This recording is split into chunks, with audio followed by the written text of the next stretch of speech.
London, 1857. Lady Lydia Zimmerman clutched her dance card, an empty parchment that mocked her with its barren surface. Not a single gentleman had approached her all evening. She stood against the gilded wall of the Haverford ballroom, a 26-year-old spinster dressed in a gown of pale blue silk that had been carefully altered from last season's fashion. The room swirled with colors and laughter, yet she remained untouched by its gaiety, like a rock in a stream around which the waters of society flowed. "Another successful evening for you, I see," remarked her younger sister Charlotte with a pitying smile. At 20, Charlotte had already received 3 proposals of marriage, though their father had deemed none suitable. "Perhaps if you wore something more flattering to your complexion, it's not my gown that repels them," Lydia replied softly. "It's the stain of scandal that follows me like a shadow." 5 years had passed since that fateful night when she'd been discovered alone with Lord Pembroke in the Rutherford garden. Though nothing improper had occurred, she had merely been retrieving a book he'd borrowed. The damage had been instantaneous and irreparable. Lord Pembroke had quickly married a duke's daughter to quell any rumors affecting him, while Lydia had been left to face the whispers alone. Her father, the distinguished but impoverished Baron Zimmerman, had attempted to arrange matches for her, but each prospect evaporated upon learning of her questionable character. Now, with the family coffers nearly empty and Charlotte still requiring a respectable dowry, Lydia had resigned herself to spinsterhood. She would become the maiden aunt, the caretaker, the woman whose name would be spoken with that particular blend of pity and scorn reserved for those who had failed at the one task society demanded of them, securing a husband. "A woman's reputation is her only true possession," her mother had always said. "Once lost, it can never be fully restored." Lydia had come to believe this truth absolutely. Love, she had decided, was a luxury afforded only to those whose reputations remained untarnished or whose fortunes were large enough to blur society's memory. Neither applied to her. "The Duke of Westmoreland has arrived," Charlotte whispered, her eyes wide. "Father says he's impossibly wealthy and terribly particular. Hasn't danced with a single lady this season, though half the ton has thrown their daughters in his path." Lydia glanced toward the entrance where a tall figure stood surveying the room. Even from a distance, Zachary Whitfield, the Duke of Westmoreland, commanded attention. His severe features might not be conventionally handsome, but there was something arresting in his countenance, a sharpness of intelligence in his gaze that seemed to assess and dismiss each person it fell upon. "He's looking this way," Charlotte said, adjusting her curls. "Perhaps he'll ask you to dance simply because he doesn't know your history." "Don't be unkind," Lydia murmured, though she knew her sister meant well. "Lady Zimmerman." The deep voice startled her. The Duke of Westmoreland stood before them, his expression inscrutable. He offered a formal bow, his eyes never leaving Lydia's face. "Your Grace," she responded with a perfect curtsy, wondering why such a man would approach her. Perhaps he wished to inquire about Charlotte. "I believe I requested the pleasure of your acquaintance through a mutual connection." His voice was measured, deliberate. "Lady Harrington spoke highly of your accomplishments." Lydia blinked in surprise. Lady Harrington had been her godmother, a kind woman who had died the previous winter. She had never mentioned a connection to the Duke.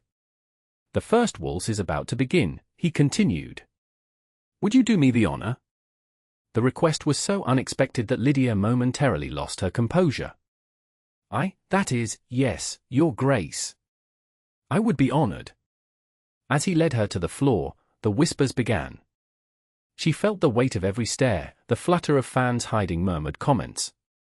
The spinster and the Duke, it was a tableau so unusual that it could not help but draw attention. "You seem uncomfortable, Lady Zimmerman," the Duke observed as they took their positions. "Is my dancing form so concerning?" "Not at all, Your Grace." Lydia's cheeks warmed. "I merely wonder at your choice of partner when there are so many eligible young ladies present." His hand settled at her waist as the music began. "I find eligibility a tedious criterion for selecting a dance partner. I prefer conversation with substance." As they moved across the floor, Lydia felt a strange sensation, as though she were awakening from a long slumber. The Duke danced with precision but without flair, his attention seemingly focused on her rather than the steps. "Lady Harrington mentioned your interest in botanical illustration," he said. I have recently acquired some rare specimens from India that might interest you. Lydia's surprise must have shown on her face, for he added, Does it astonish you that I might know of your interests? Forgive me, Your Grace, but yes. I'm not accustomed to being noticed. Something flickered in his eyes, amusement, perhaps, or curiosity. Then society has been remarkably unobservant. When the waltz ended, Lydia expected to be returned to her place along the wall. Instead, the Duke retained her hand. I believe the next dance is beginning. Would you object to continuing our conversation? By the third dance, the whispers had grown to a steady hum. By the fourth, Lydia caught sight of her father watching with undisguised calculation.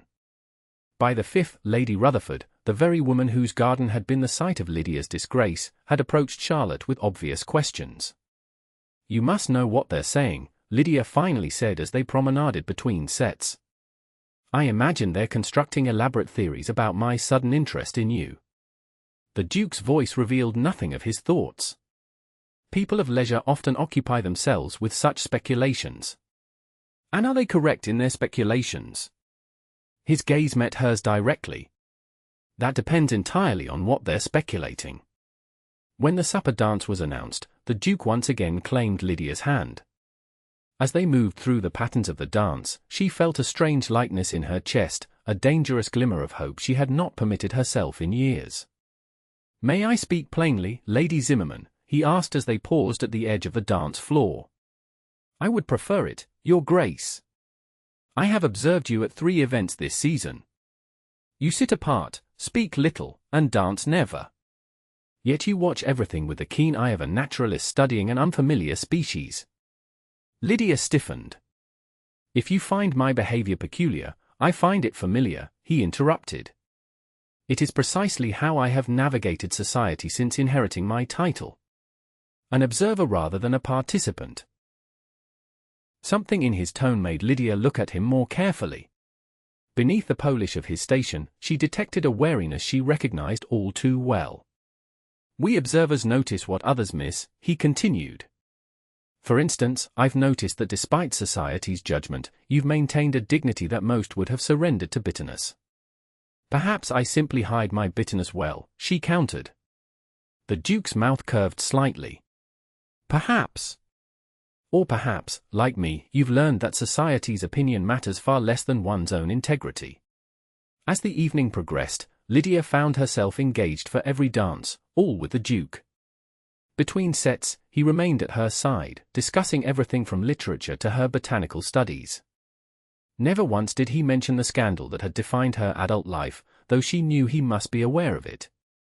Near midnight, as the ball reached its zenith, the Duke led her to a quiet alcove overlooking the gardens. You've ruined me, you know, she said, attempting lightness in her tone. His brow furrowed. I beg your pardon. After tonight, I'll be the subject of even more speculation. The spinster who danced with a duke, a curious footnote in the social registry. Is that how you see yourself? As a spinster? The directness of his question caught her off guard. It's what I am. I'm 26, unwed, with a tarnished reputation and no prospects. A curious assessment, he replied. I see a woman of intelligence and grace who has weathered society's cruelty with remarkable resilience. Lydia looked away, uncomfortable with his praise. Your Grace, Zachary, he corrected. If we are to be friends, I would prefer you use my name in private. Friends. The word felt foreign on her tongue. Is that what you propose? For now. His gaze was steady, unreadable. Would that be so objectionable? Before she could answer, her father appeared, his expression a mixture of calculation and hope. Your Grace, Lady Zimmerman, I hope I'm not interrupting. The Countess of Merrington was just remarking on how well you dance together. The Duke inclined his head slightly. Your daughter is an excellent partner, Baron Zimmerman. Indeed, indeed. Her father practically beamed. Perhaps you might call on us tomorrow? Our home is modest, but we would be honored by your presence. I would be delighted, the Duke replied, his formal mask back in place.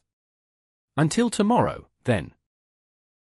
As they departed the ball hours later, Charlotte could barely contain her excitement. A duke, Lydia! And not just any duke, the wealthiest, most elusive bachelor in England. Father says his annual income exceeds £30,000. He mentioned friendship, Charlotte, nothing more, Lydia cautioned, though her heart beat traitorously fast at the memory of their conversations. Nonsense. A man in his position doesn't dance exclusively with a woman all evening for mere friendship. He's interested, Lydia. This could change everything for our family. Lydia didn't sleep that night. The Duke's attention had awakened something she had ruthlessly suppressed for years, hope. And hope, she had learned, was the most dangerous emotion of all. The Duke arrived promptly at 2 the following afternoon. The modest Zimmerman drawing room, with its faded furnishings and carefully mended curtains, seemed suddenly shabby in the presence of such aristocratic polish. Yet the Duke appeared not to notice, complimenting her mother on a small watercolor that had been in the family for generations. After the requisite pleasantries, he requested a tour of the garden, which Lydia knew was little more than a small patch of struggling roses and herbs. To her surprise, her father readily agreed, allowing them to walk unaccompanied save for a maid who trailed at a discreet distance. "Your family seems eager to promote our acquaintance," the Duke observed as they strolled the narrow garden path. Lydia flushed. "I apologize for their transparency. My father's circumstances are difficult, and a connection to your family would be advantageous. You speak of your family's interests with remarkable candor." "I've had little use for pretense these past years," she replied. "Society already believes the worst of me, so truth seems the simpler path." He stopped, turning to face her fully. "What exactly does society believe, Lady Zimmerman?" The directness of his question made her breath catch. "Surely you've heard the stories. I was discovered alone with Lord Pembroke in the Rutherford garden. Nothing improper occurred, but in society's eyes, the appearance of impropriety is indistinguishable from the act itself. And this single incident defined your future. Such is the fragility of a woman's reputation," she said with a bitterness she couldn't quite conceal. "One misstep, or the appearance of one, and the path narrows to a single option, spinsterhood." The Duke was silent for a moment. "May I ask what truly happened that night?" No one had ever asked for her version of events. The accusation had been enough, the details irrelevant. "Lord Pembroke had borrowed a volume of Keats from me," she explained. "He mentioned returning it during the Rutherford ball, suggesting we meet in the garden where he had left it in his carriage. I thought nothing of it, we were distant cousins, and I wanted my book. But when I arrived, he—" She hesitated. "His intentions were not honorable. Lady Rutherford discovered us as I was attempting to extricate myself from his advances. And she assumed the worst. Of me, yes. Lord Pembroke convinced her I had lured him there. His family's connection to hers made his version the more credible." The Duke's expression darkened. "And no one defended you?" "My father tried. But Lord Pembroke was already engaged to the Duke of Halton's daughter. The story of a baron's daughter attempting to trap him was more convenient for all concerned." "Except for you." "Yes," she agreed softly. "Except for me." Their conversation was interrupted by the arrival of Charlotte, who had been sent to remind them of tea. As they returned to the house, Lydia felt strangely lighter, as though sharing her story had loosened a burden she had carried for too long. The Duke continued to call at the Zimmerman home over the following weeks. Each visit followed a similar pattern, polite conversation with the family followed by a walk in the garden where he and Lydia would speak of more substantial matters. He brought her books from his library, rare botanical specimens for her to sketch, and, most precious of all, conversation that engaged her mind rather than reminding her of her failings. Society's reaction was predictable. Some suggested the Duke was merely amusing himself with a woman of no consequence. Others speculated that he was conducting some sort of social experiment. A few, the cruelest, implied that Lydia had finally succeeded in entrapping a gentleman, just as she had allegedly attempted with Lord Pembroke. "You must know what they're saying," Lydia said one afternoon as they walked through Hyde Park. her mother and Charlotte following at a discreet distance. Your reputation suffers by association with mine. My reputation is secure enough to withstand idle gossip, he replied. Besides, I find I care less about society's opinion with each passing day. A dangerous position for a duke. Perhaps. Or perhaps it's the only position that allows for genuine happiness. He hesitated, then added, Lydia, may I speak candidly? The use of her given name sent a tremor through her. Of course. I have enjoyed our conversations these past weeks more than any social interaction in my memory. You speak your mind without artifice or agenda, a rarity in my experience. Only because I have nothing to lose, she reminded him. Those with prospects must be more guarded. And is that how you see me? As someone with prospects who must guard his words. You're a duke, Zachary. Your every action carries the weight of your position. He stopped walking, turning to face her. Then let me use the weight of my position for something worthwhile. The Harrington Summer Ball is in 3 days. I would like you to attend as my guest. Lydia stared at him in shock. The Harrington Ball is the most exclusive event of the season. I couldn't possibly. You could, he interrupted. With me. The implication was clear. To attend as his guest would signal to society that their relationship was more than casual acquaintance. It would be a declaration of his serious interest. People will talk, she warned. People always talk.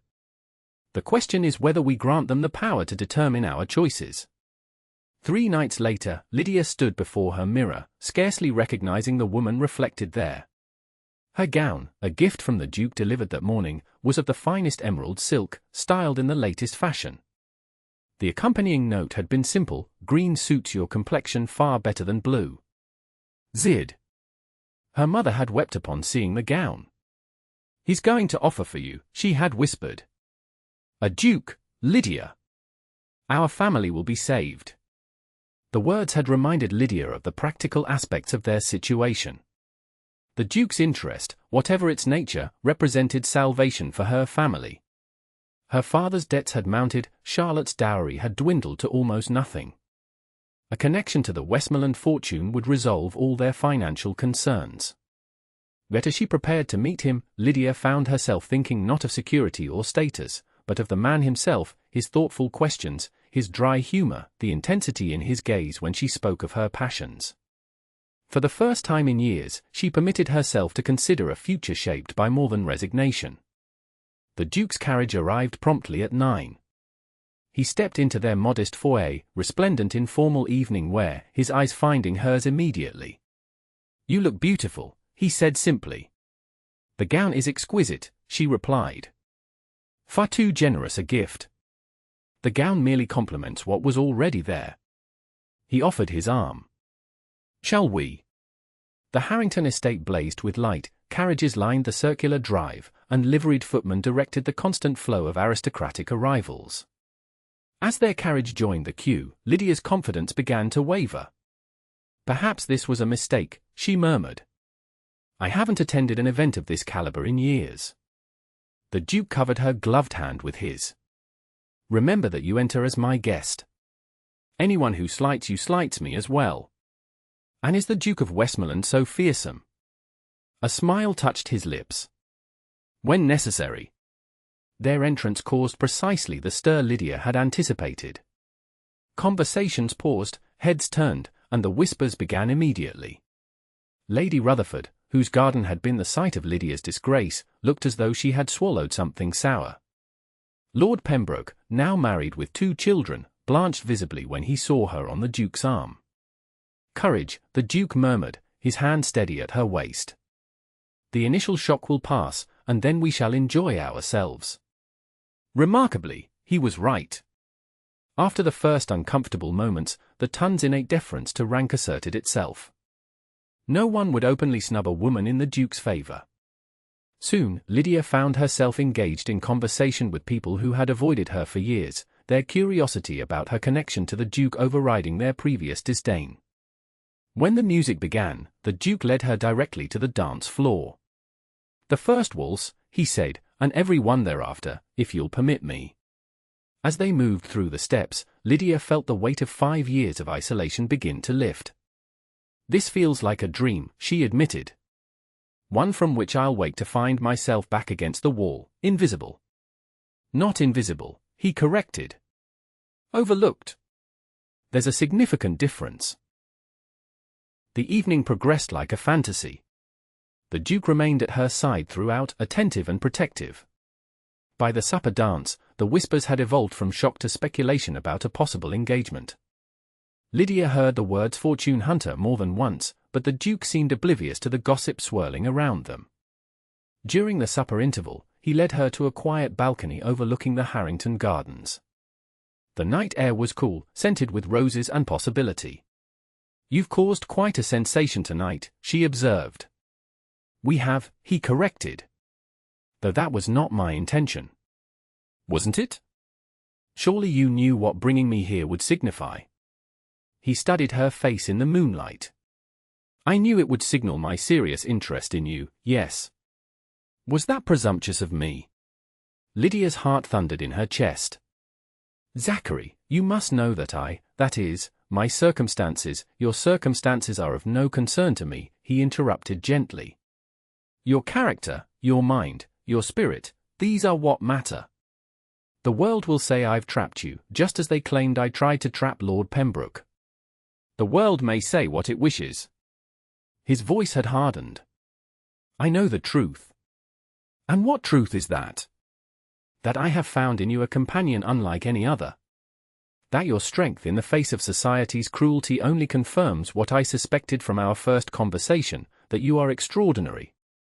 He took her hand, his touch warm even through her glove. "Lydia, I did not plan to speak so soon, but I find I cannot wait. Would you consider becoming my wife?"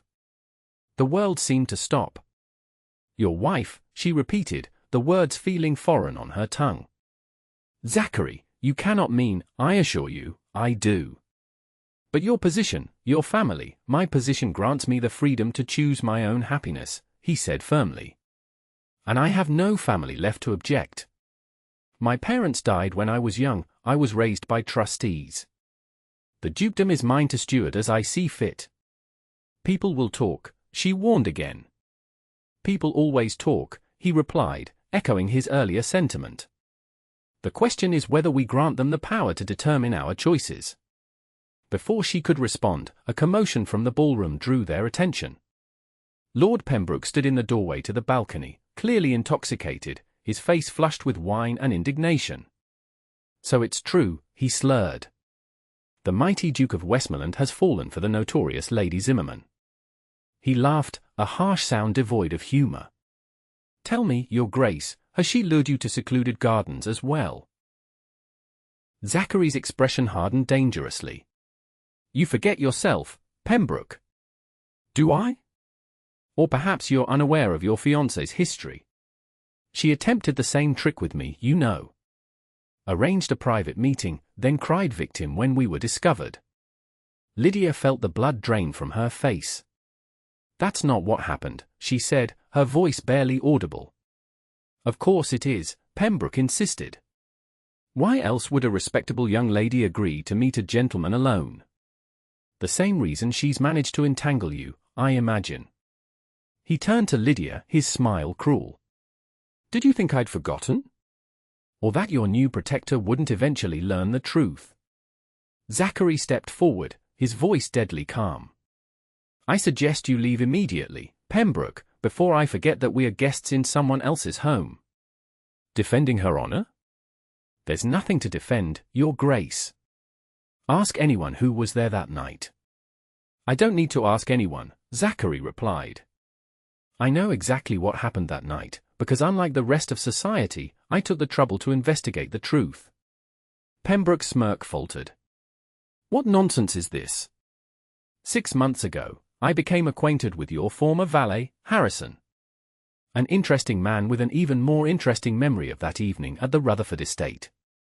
Zachary's voice remained steady, but Lydia could see the tension in his shoulders. "He recalled preparing your carriage that night with very specific instructions, to include a bottle of brandy and to ensure privacy. he also remembered your boast afterward that you had nearly succeeded in compromising the Baron's daughter, and that Lady Rutherford's intervention had been most inconvenient. The colour drained from Pembroke's face. You take the word of a dismissed servant over a peer of the realm. When that servant has no reason to lie and that peer every reason to do so. Yes. Zachary's gaze was unwavering. Harrison also mentioned that you dismissed him shortly after the incident, claiming he had stolen from you. A convenient way to silence a potential witness, wouldn't you agree? Pembroke took a step backward. This is absurd.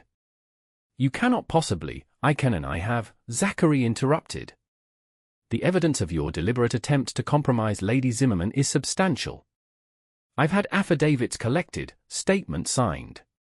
I had planned to address this matter privately, but since you've chosen to make a public spectacle, perhaps society should hear the full story. By now, a small crowd had gathered at the balcony doors, drawn by the confrontation. Among them stood Lady Rutherford, her expression a mixture of shock and unease. Lady Rutherford, Zachary called, his voice carrying clearly. Perhaps you might be interested to know that your garden was the site of a calculated attempt by Lord Pembroke to compromise an innocent young woman, rather than the scene of a spinster's desperate scheme, as has been widely reported. Lady Rutherford stepped forward, her face pale. What evidence do you have of this, Your Grace? Sworn statements from Lord Pembroke's former valet, his coachman, and 3 other servants who overheard his plans both before and after the incident. I also have correspondence between Lord Pembroke and a friend discussing his intention to teach the proud Miss Zimmerman a lesson in humility after she refused his advances at a previous gathering. A murmur ran through the assembled crowd. Lady Rutherford's gaze shifted to Lord Pembroke, whose expression had turned from defiance to panic. Is this true, Edward? She demanded. Pembroke attempted a dismissive laugh, though it sounded hollow. Surely you don't believe. I asked if it was true, Lady Rutherford repeated, her voice hard. The silence stretched thin. Then, without warning, Pembroke turned and pushed his way through the crowd, nearly running in his haste to escape. Lady Rutherford watched him go, then turned to Lydia. Lady Zimmerman, it appears I owe you an apology. If what the Duke says is true, and Lord Pembroke's reaction suggests it is, then a grave injustice has been done to you. Lydia could scarcely breathe. 5 years of shame and isolation, erased in a moment by the truth she had been unable to prove. The evidence will be made public tomorrow, Zachary announced to the gathered crowd. I trust society will be as quick to restore Lady Zimmerman's reputation as it was to destroy it. As the crowd dispersed, murmuring in shock and speculation, Zachary turned to Lydia. I apologize for the scene. I had hoped to address this matter more discreetly. You've been investigating this, she asked, her voice trembling. All this time? Since before we met, he admitted. Lady Harrington mentioned your situation to me last winter. She never believed the accusations against you but lacked the influence to challenge them. I promised her I would look into the matter. So your interest in me began as a promise to a friend, he acknowledged. But it quickly became something else entirely. My investigation was complete weeks ago, but I found myself unable to stay away from you. Lydia felt dizzy with revelation. You knew the truth all along. I knew Pembroke's version was a lie, he corrected. But I came to know you through our conversations, your integrity, your resilience, your extraordinary mind. That knowledge has nothing to do with Pembroke or the past. Tears filled her eyes, not of sorrow but of profound relief. 5 years, she whispered. 5 years of believing that a single mistake had determined my entire future. The mistake was society's, not yours, he said gently. And as for your future. He took her hand again. I believe we were discussing that before we were so rudely interrupted. Despite everything, Lydia found herself smiling. Were we? Indeed. I had just asked if you would consider becoming my wife, and you were about to refuse me on the grounds that people would talk. Was I? Her heart felt suddenly light, buoyant with possibility. You were. And I was about to persuade you that people's talk matters far less than our happiness. Lydia looked up at him, this man who had seen her when everyone else had looked away, who had sought the truth when others had accepted lies. "I believe I might be persuaded," she said softly. "Then allow me to try again." He knelt before her, still holding her hand. "Lydia Zimmerman, would you do me the honor of becoming my wife? Not to silence gossip or to restore your reputation, though those are happy consequences, but because I have come to love you, precisely as you are." The world seemed to hold its breath. In that moment, Lydia recognized the false belief that had guided her for so long, that one mistake, one misunderstanding, could determine a person's worth forever. Looking at Zachary, she saw a different truth, that love could indeed heal shame, that vulnerability could create strength, that the past need not define the future. "Yes," she said simply. "I will marry you, Zachary Whitfield, precisely as you are." He rose and drew her into his arms, heedless of the remaining onlookers. "Then let us return to the ballroom," he said, "where I intend to claim every remaining waltz with my future duchess." 1 month later, Lydia Zimmerman, once the spinster whom no one would dance with, became the Duchess of Westmoreland in a ceremony attended by the highest echelons of society. Lord Pembroke and his family were notably absent, having retreated to their country estate amid the scandal that followed the publication of the Duke's evidence. Lady Rutherford had made a public apology, going so far as to host a ball in honor of the engagement where she personally introduced Lydia as a woman of remarkable character who had endured society's misjudgment with uncommon grace. As Lydia and Zachary shared the first dance as husband and wife, she marveled at how completely her world had transformed. The waltz that had once eluded her now belonged to her entirely, just as the man who held her in his arms. "What are you thinking, Duchess?" Zachary asked, his voice warm with affection. "I was thinking about transformation," she replied. "How quickly one's life can change when the truth is finally heard." The truth was always there, he reminded her. It simply needed someone to listen for it. And you listened when no one else would. She squeezed his hand gently. "For that alone, I would have loved you." "And for what else do you love me?" he teased, spinning her through a particularly complex turn. Lydia laughed, the sound clear and joyful. "For showing me that a single mistake, whether real or perceived, need not define a life. That redemption is possible. That love can indeed overcome false beliefs." "A valuable lesson," he agreed, drawing her closer than was strictly proper for a waltz. "And one I hope we continue to teach each other throughout our marriage." As they moved across the floor, the whispers that followed them were no longer of scandal and shame but of admiration and envy. Yet Lydia found she no longer cared what society said about her. She had discovered a truth far more powerful than gossip, that a heart once closed by shame could open again to love, and that sometimes, redemption arrived in the form of a waltz with the one person who saw beyond the surface to the truth within.